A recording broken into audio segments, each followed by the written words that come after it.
মাধ্যমিক বা দশম শ্রেণীর সমস্ত শিক্ষার্থী বন্ধুদের জন্য আজকে ক্লাসে আমি আলোচনা করব বাংলা ব্যাকরণের প্রথম অধ্যায় কারক ও অকারক সম্পর্ক।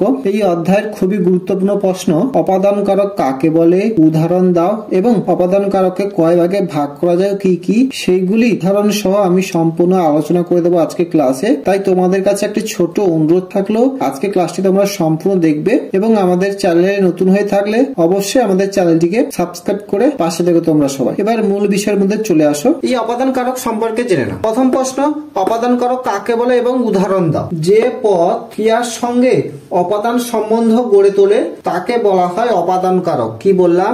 যে পদ ক্রিয়ার সঙ্গে অপাদান সম্বন্ধ গড়ে তোলে বা গড়ে ওঠে তখন তাকে বলা হয় অপাদান কারক। উদাহরণ, বাবাকে আমার যত ভয়।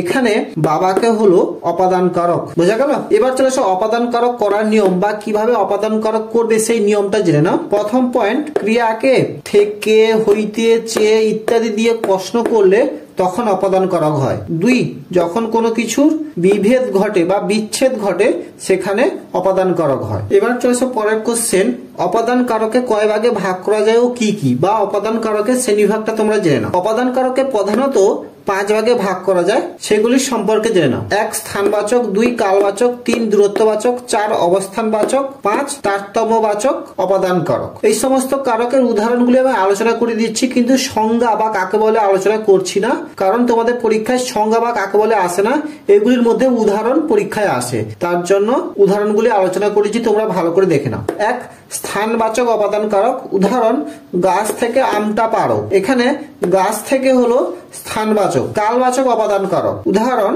রামবাবু সোমবার থেকে অসুস্থ।